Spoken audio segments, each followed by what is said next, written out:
નમસ્કાર ખેડૂત મિત્રો, મારું નામ છે અલ્કેશ પટેલ અને આપણી યુટ્યુબ ચેનલ છે ખેતીની વાત મારું ગુજરાત.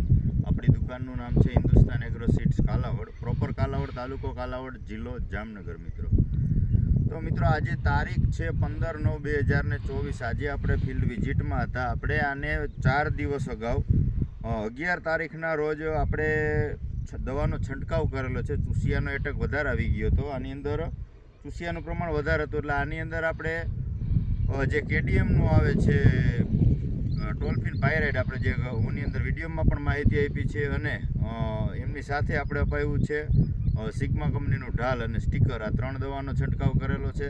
તો તમને ચોક્કસથી બતાવીશ કે આની અંદર રિઝલ્ટ કેવા મળેલા છે. તમે કોઈ પણ કંપનીનું ટોલ્ફિન પાયરાઇડ વાપરજો, રિઝલ્ટ ખૂબ સારા છે. મિત્રો તમને આમાં બતાવવા જઈ રહીશ કે પાનની અંદર નોર્મલ તમને આમ કુકળ દેખાશે, પણ ચૂસીઓ છે નહીં. ચૂસિયા પ્રકારની જીવાત અત્યારે દેખાતી નથી. તમે જોઈ શકો છો કપાસમાં એકદમ ગ્રીનરી આવી ગઈ છે. રિઝલ્ટ ખૂબ સારું મળ્યું છે. અત્યારે રોગ જીવાત ચોથા દિવસે રિઝલ્ટ પરફેક્ટ મળી ગયું છે. રોગ જીવાત દેખાતી નથી.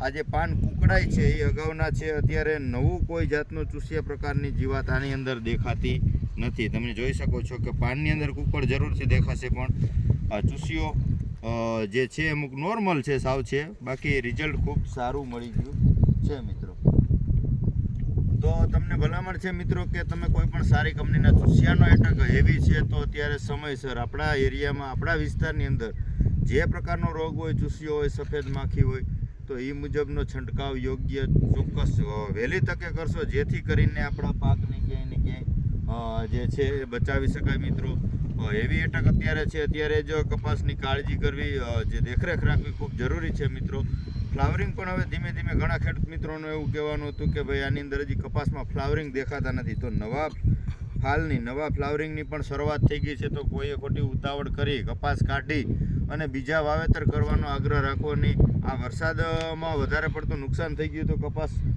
અમુક અંતરે અમુક છોડ સુકાઈ પણ ગયા છે, પણ છતાંય જે છે રિકવરી ખૂબ સારી છે. હવે નવું ફ્લાવરિંગ પણ આની અંદર તમે ઘણું બધું જોઈ શકો છો. નવો જે ફાલ જે છે એ લાગવાની શરૂઆત થઈ ગઈ છે. મિત્રો તો કોઈ પણ મિત્રોએ ખોટી ઉતાવળ કર્યા વગર રાહ જોવી, કેમ કે હજી આનો સમયગાળો લોંગ પાક હોવાથી આવનારા સમયમાં ફાલ લાગી અને જે છે ઉત્પાદન ક્યાંય ને ક્યાંય આપણી ગણતરી મુજબ થઈ શકે. એટલે ઉતાવળ કરી અને પાક કાઢી નાખવાનું આગ્રહ ન રાખશો. આપણે જે જરૂરિયાત છે એ મુજબનો છંટકાવ કરી અને ક્યાંય ને ક્યાંય રોગમુક્ત કપાસને રાખો, આવી આપણી ભલામણ છે. આપણી ચેનલને લાઇક કરજો, શેર કરજો અને સબસ્ક્રાઈબ કરજો આવનારા બીજા વિડીયો માટે.